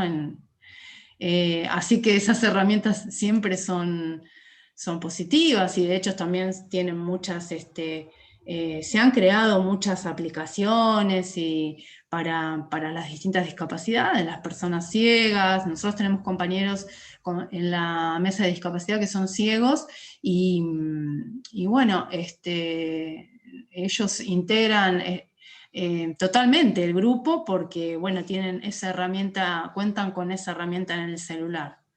Pero siempre, bueno, uno hay que advertir, por ejemplo, una de ellas, nuestras compañeras, nos decía, bueno, el lenguaje inclusivo o las X, que a veces uno escribe sí, digamos, para dialogar en un lenguaje inclusivo, los lectores no las leen y se genera mucha confusión en ese mensaje, ¿no? Como que termina siendo muy confuso.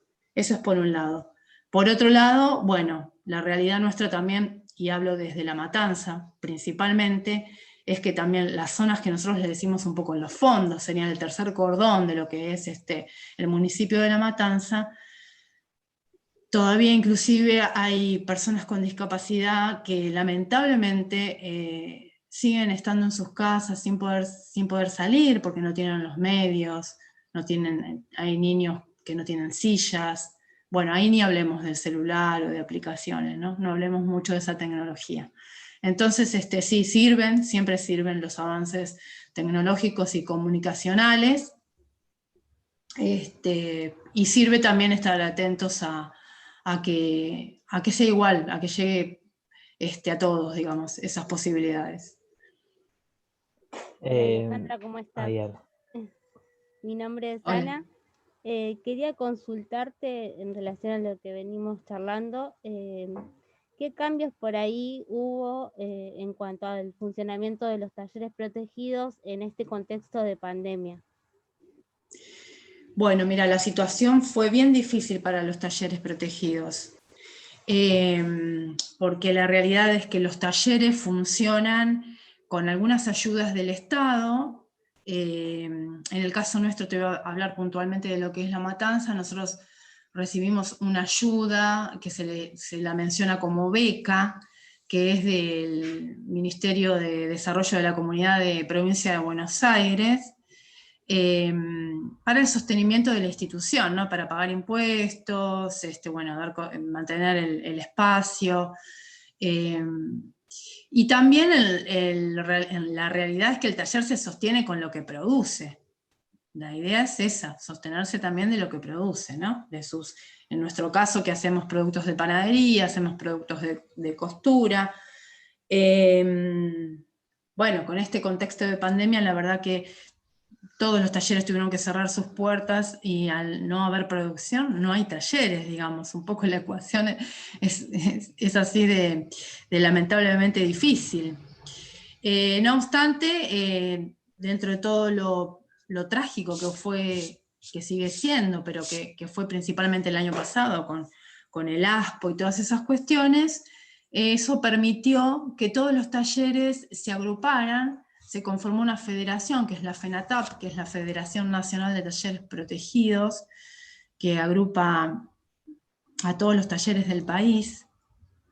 Y acá, bueno, en Provincia de Buenos Aires es donde más talleres hay más o menos 197 talleres protegidos de producción en toda Provincia de Buenos Aires. Pero bueno, en el país también, llegando a un porcentaje aproximado de 8.000 personas, 8.000 personas con discapacidad que concurren a los talleres protegidos en todo el país. Bueno, esto fue positivo, ¿no? Porque nos permitió crear esta federación y pedir ayuda para el sostenimiento, que la hemos recibido por parte del Estado. En su momento el IFE también ayudó para el pago de sueldos del personal administrativo. Bueno, se recibieron ayudas y se creó esta federación que también nos permitió en ese momento salvar esa situación del momento, y también pensar a futuro, porque bueno, también los talleres vienen peleando hace mucho por su ley de empleo protegido, que es la 26816, también, digamos, seguir a futuro trabajando juntos y pensando juntas para que el taller, digamos, tenga su reconocimiento y su lugar como espacio laboral, ¿no? Que sea visto de esta manera. Hay algo que se me vino recién, que no estaba entre las preguntas, que tiene que ver con el nombre, de talleres protegidos. Y hablaste mucho de que hubo muchos recortes, que hubo diferentes situaciones en las que no estaban tan protegidos. No sé si viene a eso el nombre. O sea, como que sentir que son talleres protegidos, pero a la misma vez en la necesidad donde tendría que hacerse presente el Estado muchas veces no está. Bueno, con la discapacidad ocurre, nos damos cuenta que nosotros todavía estamos en un proceso, en un camino que tenemos que recorrer y transitar con este nuevo paradigma que viene a proponer la Convención Internacional sobre los Derechos de las Personas con Discapacidad, y este modelo social, esta nueva mirada que propone la Convención, al que, bueno, tenemos que llegar en algún momento, pero mientras tanto nosotros seguimos arrastrando y seguimos teniendo, y eso va a pasar por mucho tiempo, definiciones, términos, miradas, acciones, que están ligadas a, bueno, el modelo anterior, ¿no? Que era un modelo más rehabilitador, más de asistencialismo para esa persona con discapacidad, ¿no? Donde esta persona con discapacidad no era un sujeto de derecho, sino que era alguien al que había que rehabilitarlo, volverlo a la normalización, ¿no? Para que se acomode, para que encaje en lo que es nuestro modelo, digamos, o nuestra mirada de lo normal. Entonces, se viene de ahí, y todos estos espacios, muchos talleres protegidos, como te decía, que vienen hace muchos años, centros de días, hogares de días, bueno, vienen, digamos, venimos de ese momento, de esa mirada. Con lo cual el nombre, por eso esto de taller protegido, ¿no? Porque que también sigue ocurriendo y que es hacia donde debemos ir, que esto, por eso te decía, revalorizar el taller protegido o el taller de producción, saquémosle el protegido, eso es un poco la idea, revalorizar ese espacio como un espacio verdaderamente laboral, ¿no? Donde esas personas van a hacer un oficio y van a trabajar, que de hecho lo hacen.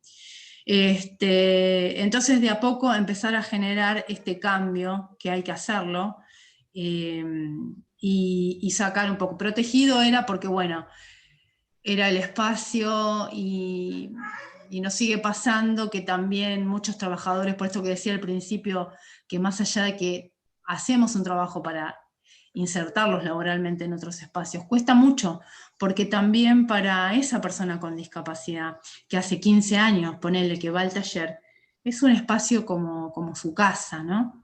Porque también aparecen estas otras cuestiones de contención, de cuidado que se tiene en el taller, que en otros espacios laborales, bueno, a veces no ocurren. Entonces, protegido tenía que ver con eso, ¿no? Que iban, estaban durante el día, se les proporcionaban los alimentos, bueno, que de hecho eso sigue ocurriendo. Pero bueno, con esta mirada, ¿no? De que es un espacio de trabajo, pero también es un espacio donde están para pasar el día, porque si no, no se tienen que quedar en la casa haciendo nada. Entonces, bueno, intentemos todos ir por este camino de empezar a modificar estas cuestiones que están tan arraigadas, ¿no? Y tan instaladas. Que bueno, son procesos. Alejandra, Sí. vos decías hace un ratito, cuando hablabas de las redes sociales, ¿no? Que venía la pregunta por ese lado, y mencionabas que las personas, por ejemplo, con discapacidad visual tienen un acceso a la comunicación, a la tecnología, a través de las aplicaciones, lectores de pantallas. ¿Crees que hay como una deuda pendiente en cuanto al acceso a la comunicación de las personas con discapacidad intelectual? Y lo pregunto más teniendo en cuenta lo que decías, ¿no? De ser mamá de una persona con discapacidad intelectual, pero también por trabajar en un espacio, ¿no? De personas con discapacidad intelectual. ¿Crees que hay una vacancia, hay una deuda pendiente de la comunicación ahí? Sí, todavía sí. Sí. Eso para mí es así todavía. Fíjate que, bueno, se ha avanzado siempre, digamos, discapacidad visual, bueno, la lengua de señas, y para discapacidad visual, o sea, para las personas sordas y para las personas ciegas, creo que comunicacionalmente se ha avanzado más, digamos, más rápidamente, o se viene trabajando desde hace mucho tiempo.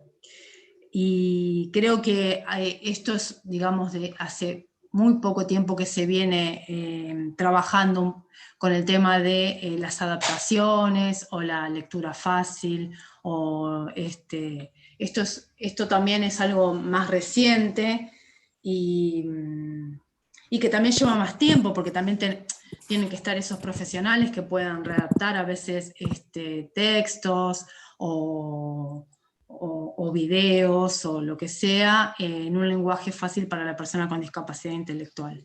Hay muchas organizaciones, bueno, también de hecho los pictogramas y esas cosas, mi hijo nunca utilizó ese tipo de herramientas, pero también, digamos, son más actuales, podríamos decir.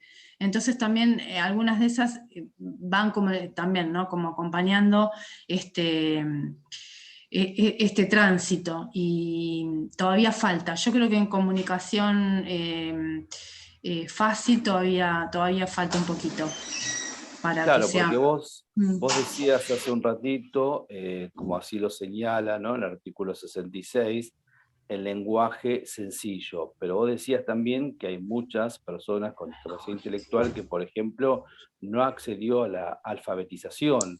Claro. Entonces ahí me parece que hay como una generalización muy, pero muy grande, y que por ahí muy pocos entran en la comprensión de ese lenguaje sencillo que establece el artículo 66, ¿no? Claro. Sí. También, bueno, también eso, ¿no?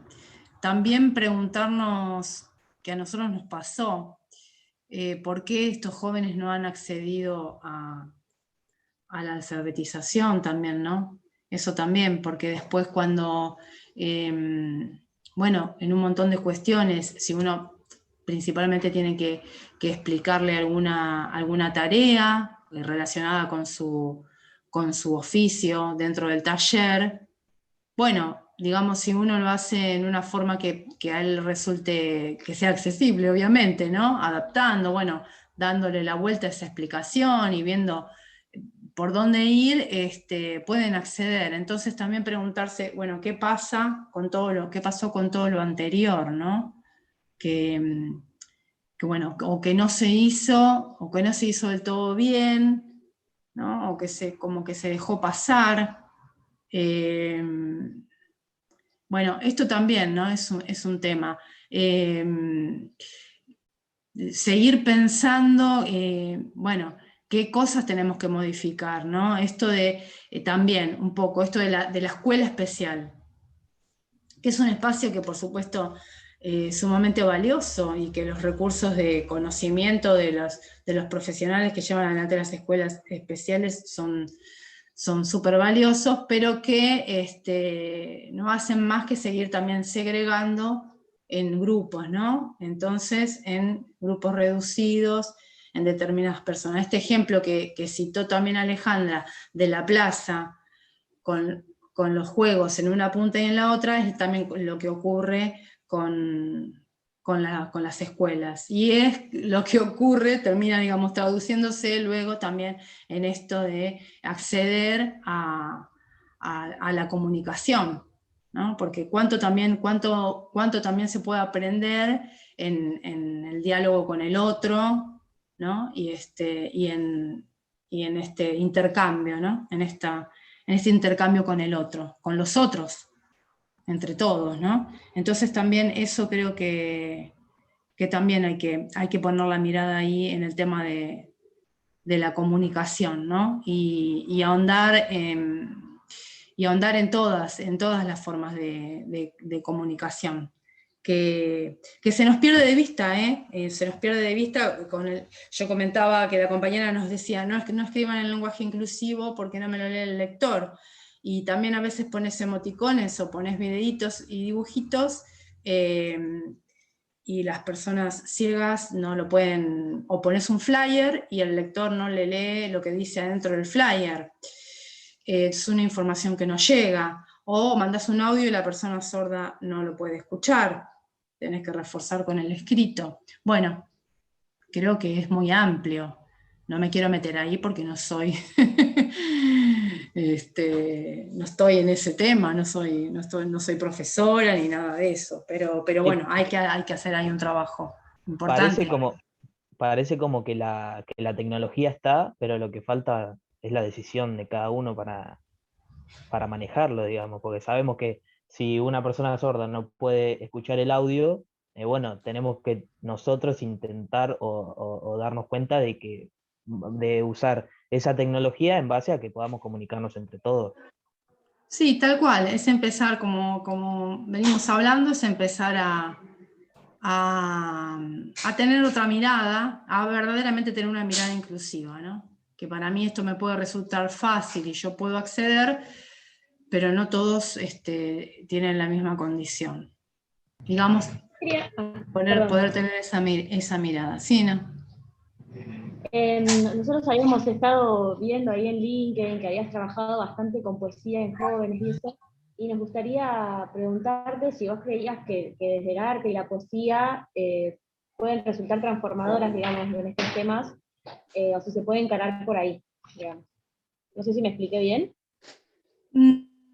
No te comprendí bien. Si desde el arte se puede, decís... Claro, si desde el arte se puede buscar como intervenir en estas situaciones como de discriminación y de estigma a las personas con discapacidad. Bueno, yo creo que el arte es una expresión que siempre ayuda a ampliar las miradas. Yo creo que sí. Me parece que siempre se pueden hacer distintas expresiones artísticas que den cuenta que en este mundo estamos todos, ¿no?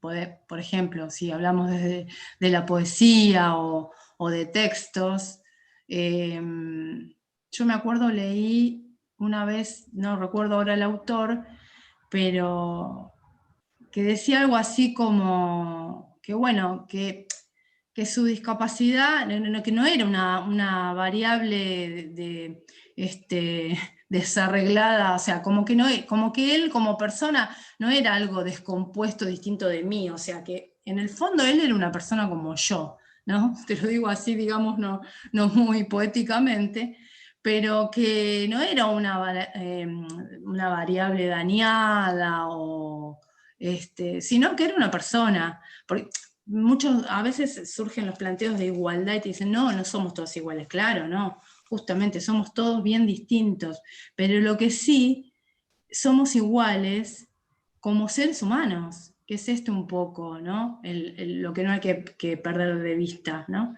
Como la dignidad humana, la libertad pensada como autonomía y en la posibilidad de poder tomar las decisiones de la vida, y no que todo el tiempo otro te esté decidiendo por vos, estas cuestiones que son fundantes de los derechos humanos de las personas, son las que nos hacen iguales, ¿no?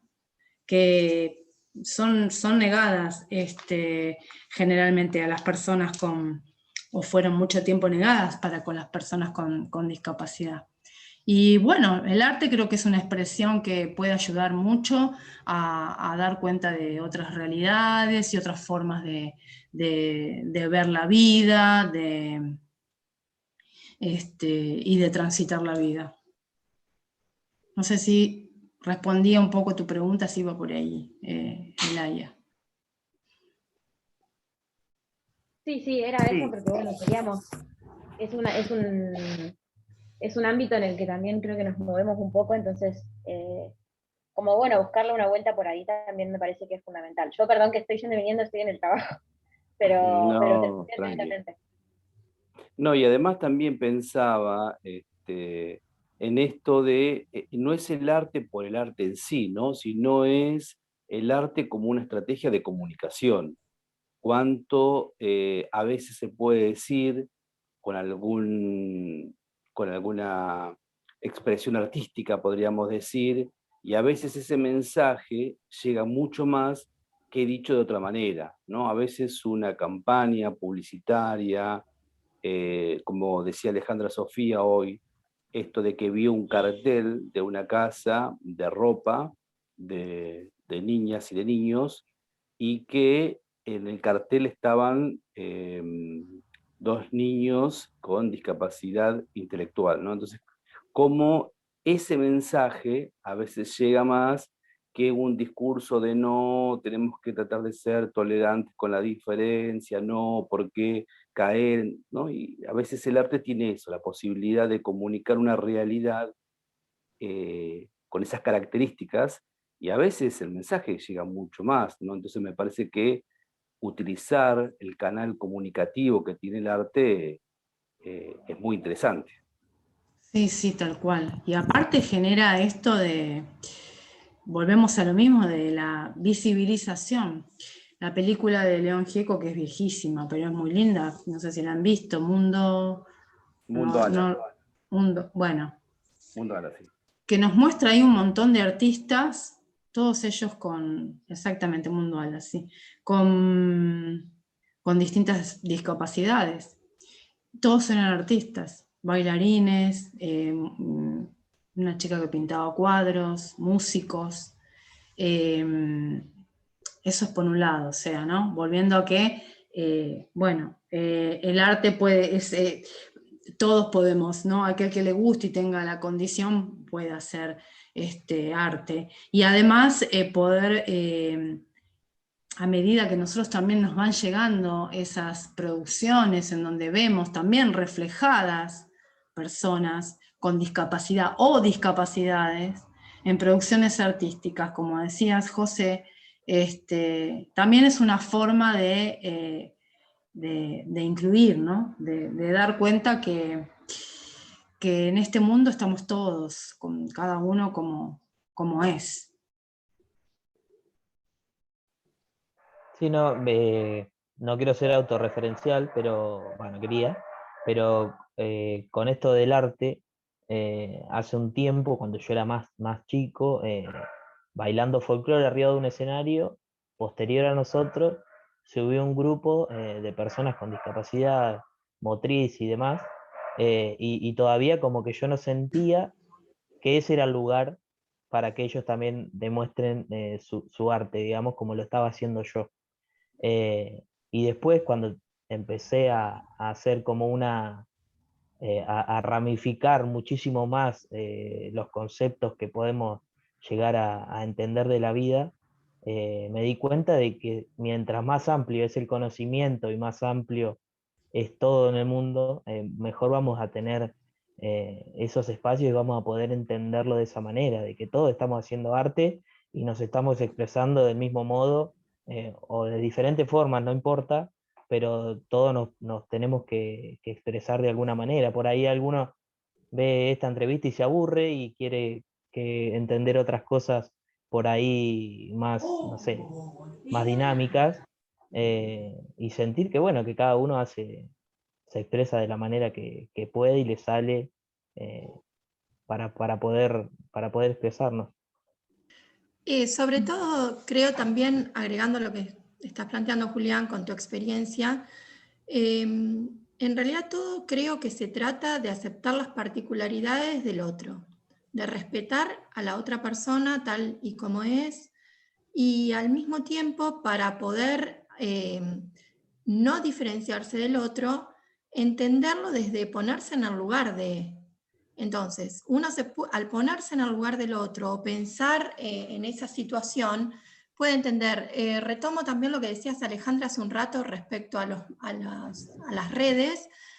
Qué simple sería cuando uno publica algo para que una persona conseguida pueda también saber de qué se trata, de que antes del video le agregue una descripción de lo que trata, ¿no?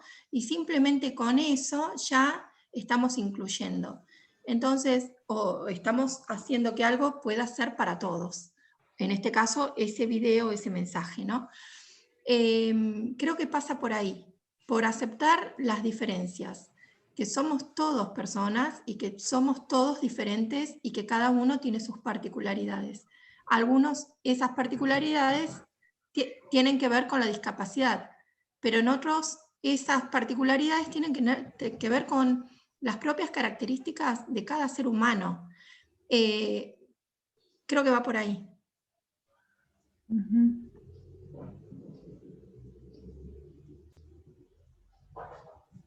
Ahí estaba hablando y estaba muteado.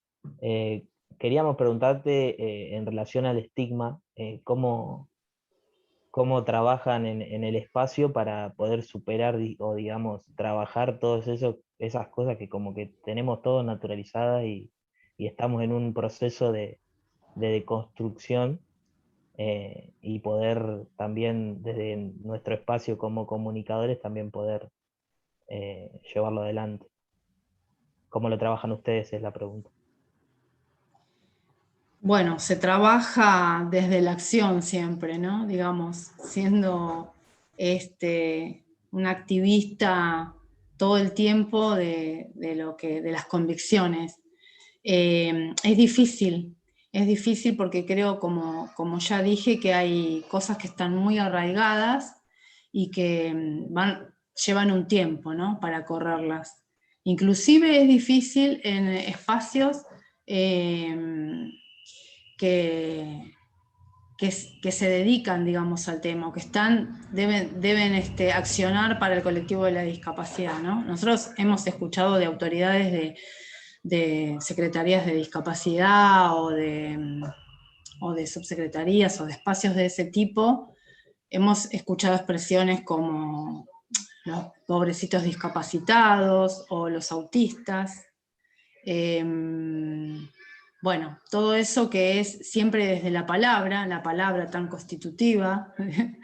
Entonces, es difícil, es una tarea que uno tiene que estar todo el tiempo alerta y tratando de modificar, ¿no? La mirada sobre esa persona, que es una persona y que puede desarrollarse con su condición, con los apoyos que requiera, por supuesto, pero puede desarrollarse con su condición. Nosotros trabajamos mucho en el taller, de hecho, intentamos muchas veces, yo cuando Milagros me presentó me dijo vicepresidenta, yo soy vicedirectora en realidad, pero en realidad el taller no es una escuela, con lo cual tampoco, o sea, tiene una comisión directiva donde hay un presidente y después tiene como un equipo directivo, que es el que trabaja todo el día en el taller, digamos, todo el tiempo, y que también un poco está en el medio de coordinar todas estas acciones que tienen que ver, por un lado, con lo productivo, pero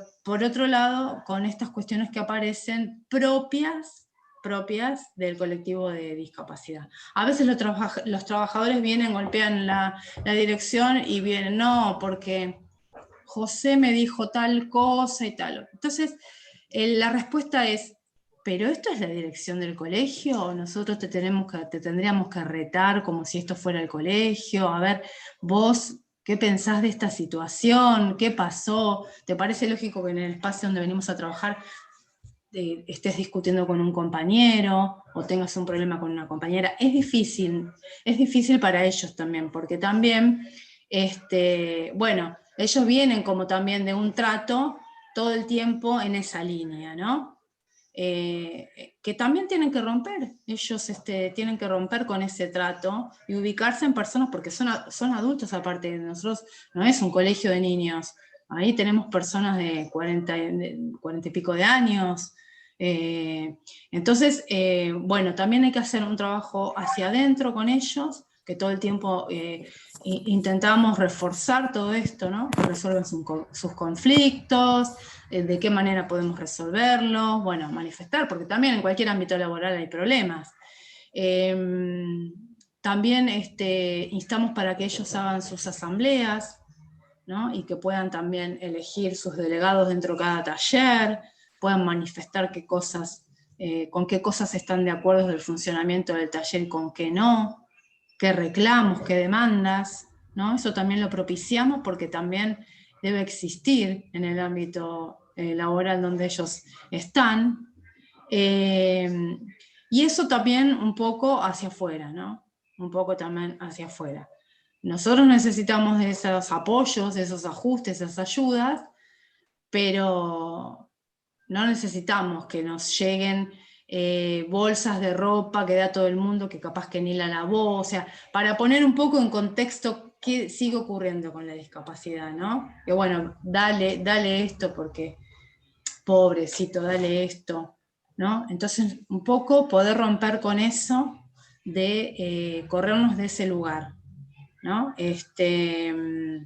Nosotros decimos, si la persona tuviera un trabajo digno, la posibilidad de acceder, no necesitaría estar en una esquina vendiendo, como ustedes encontrarán miles de veces, jóvenes en sillas de ruedas o con muletas o con lo que sea, con alguna discapacidad, o subiendo al colectivo o al tren, personas sordas con el papelito pidiendo ayudas. Si esas personas tuvieran esa posibilidad laboral, no tendrían esa necesidad de que vos digas, bueno, me sobran estos pesos y se lo doy. Que está bien, no es una mala, o sea, no está mal que uno le dé, pero todo el tiempo tenemos que tratar de que eso se cambie, ¿no? Que eso se cambie. Entonces es un trabajo, digamos, en el caso nuestro del taller, de los dos lados. Y también desde el Estado, digamos, con las autoridades, con aquellos que ocupan esos lugares de decisiones, políticas, me refiero a políticas públicas, ¿no? Las políticas en la creación de leyes y de cuestiones que necesitamos, esas personas también tienen que hacer un trabajito. Por eso son tan importantes que de hecho ahora se va a hacer, el otro día lo publicó la ANDIS, de hecho ya empezó el presidente porque la otra vez tuvo un desafortunado comentario acerca de la discapacidad, entonces eso da cuenta que muchas personas que ocupan lugares de decisión desconocen y siguen utilizando desde la palabra y desde las acciones estigmatización sobre las personas con discapacidad. Alejandra, Bien. te hago otra consulta. Sí, pueden ir haciendo ya, chicos, la última, así vamos cerrando, ¿sí? Sí, dale, José, dale. Te quería consultar a ver si, hablando en relación a las políticas públicas, si los chicos que están en el taller protegido, que bueno, que igual tienden como a infantilizar, digamos, desde adentro también y desde afuera, esa mirada un poco de infantilizar, digamos, la discapacidad siempre y más la que es intelectual, a ver si ellos están involucrados en algún programa, por ejemplo, del Ministerio de Trabajo, como el programa Promover Igualdad o algo, y qué pensás en relación a esos programas que ofrece el Ministerio, o si no los conocés, bueno, consultarte un poco eso. Sí, hay algunos programas. Se me ocurrió ahora que estábamos charlando sobre esto, no estaba en las preguntas, digamos. Sí, igual hay algunos programas, no sé Promover puntualmente a qué apuntás, pero hay algunos programas que son de ayudas, digamos, de capacitación y también económicas, digamos, ofrecen como una capacitación y hay una remuneración, que no son muchas veces compatibles con las pensiones por discapacidad, las pensiones no contributivas. Entonces a veces hay que tener cuidado, hay que ir viendo a cuáles programas de ese tipo ellos pueden acceder como para que sea compatible y no dejen de cobrar su pensión. Este es un tema. No sé si apuntabas a eso. Sí, el Promover Igualdad, digamos, es un programa del Ministerio de Trabajo, que también se anexa, digamos, a las oficinas de empleo municipales. Ahí en La Matanza debe haber, obviamente, y sí es compatible con las pensiones no graciables y las graciables también, y aporta, digamos, dinero, digamos, a las personas que están en un ambiente de producción, digamos, como lo son los talleres protegidos. Sí, ellos ahora estaban haciendo, no te puedo decir mucho porque yo no estuve manejando ese tema, pero estaban en un programa, ahora se me fue el nombre, pero Potenciar, ¿puede ser? Potenciar creo que es. Sí, era compatible programa. También, eran capacitaciones, pero bueno, lo que ocurre también a veces con esos programas es que son tan vericuosas las formas para acceder, para anotarse, los requisitos, las formas. Por ejemplo, este programa, también te anotabas, hubo un silencio terrible y un domingo a la tarde llamaron que ya había que pasar, tener una tarjeta o no sé qué cosa. No te lo comento bien porque no sé, no te quiero decir algo que no sé, pero lo que escuché de la persona que estuvo a cargo de eso. Y a veces no dan los tiempos, digamos, son difusos, la información llega como tarde, o llega mal o llega tarde. A veces es complicado en este sentido. Pero después, digamos, hablemos de lo que es municipio de La Matanza, apertura para la inserción laboral de los trabajadores, por lo menos de los nuestros, con discapacidad, no tenemos. Y somos proveedores del municipio, hemos sido proveedores con algunos productos en algún momento, que tampoco en estos últimos años se ha requerido mucha producción, ni de nuestro taller ni del otro, para lo que es municipio de La Matanza. Con lo cual ahí hay una deuda pendiente muy alta de generar, que bueno, que lo estamos trabajando, por supuesto desde la mesa accionamos todo el tiempo sobre estas cuestiones, pero hay una deuda todavía muy alta en trabajar. Hace poco vino el subsecretario de Trabajo a nuestro taller, y bueno, le manifestamos justamente estas cuestiones, ¿no? Que se tienen que habilitar el cupo, que la convención dice 4%, es un 4% que es una base, o sea, que tampoco se cumple, tampoco se cumple para nada, pero bueno, tienen que estar esos espacios dentro del Estado, en este caso el municipio, principalmente. Después pensaremos en las empresas privadas para posibilidades laborales para los jóvenes con discapacidad, no solo de nuestros talleres, los que terminan todas las instancias que les mencioné antes del Centro de Formación Profesional o cualquiera de esos espacios. Que bueno, que no lo hay, hay todavía una deuda muy, muy grande con eso. Bien, buenísimo. ¿Quedó alguna pregunta más? Ya porque estamos como excedidos en el tiempo. A mí no me corresponde preguntar, pero sí quiero saber, Alejandra, ¿cuáles son las satisfacciones que te da hacer tu trabajo permanentemente desde hace tanto tiempo? Y esta vinculación vendría a ser darle las herramientas a los integrantes, a los que asisten a los talleres, para que sientan cada vez que tienen más autonomía, que pueden ser independientes, que pueden tomar decisiones. ¿Qué te genera todo esto a vos? ¿Qué es lo que estabas comentando anteriormente, que me quedé con eso que te quería preguntar? A mí me moviliza pensar que vamos, dentro de todo lo malo, por un buen camino.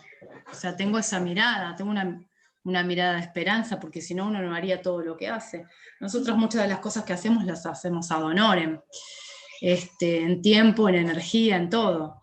Así que en realidad me moviliza principalmente esa esperanza de que sí en un futuro, quizás no lo alcance mi hijo, pero en un futuro la persona con alguna discapacidad va a ocupar el lugar que verdaderamente merece como ser humano dentro de una sociedad. Así que en ese sentido creo que bueno, por eso uno participa y todo el tiempo, también porque ve ¿por qué esta esperanza? Porque ve también, porque ves, si te remontás unos años atrás, la situación era distinta y ahora hay una apertura. Entonces eso da cuenta de que sí, que las cosas van a ir cambiando.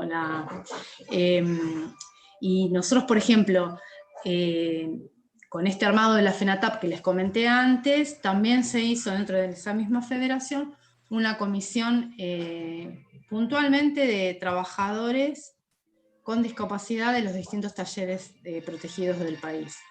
Son más o menos, lo coordinamos algunas personas, pero participan trabajadores y trabajadoras con discapacidad, aproximadamente 45. Y eso es muy gratificante, porque sí, ahí es la voz en primera persona, ¿no? Y nosotros también todo el tiempo fomentamos que nosotros dejar de ser en algún momento la voz para darle el espacio, corrernos y verdaderamente cumplir con esa función del apoyo que ellos necesitan, para darle la voz a ellos que son los verdaderos protagonistas. Así que eso también se está dando y ese sería un poco el motor de lo que uno hace. Buenísimo. Bueno, Alejandra Correa, muchísimas gracias por el tiempo. Ha sido un gusto charlar con vos y que nos cedieras tu tiempo. Y obviamente el tiempo se va, ¿no? Cuando uno, como decía Alejandra, comienza en el diálogo, pero creo que hemos disfrutado y, como decía también Julián, hemos aprendido mucho de la experiencia que ustedes están transitando. Bueno, chicos, les agradezco yo enormemente a todos ustedes. Celebro estos espacios que son fundamentales para seguir visibilizando. Así que gracias a ustedes. Muchas gracias, Alejandra. Gracias a vos. Gracias. Muchísimas gracias. Gracias, Alejandra. Hasta luego. Chau, chau. Gracias. Bien, damos ahí entonces final.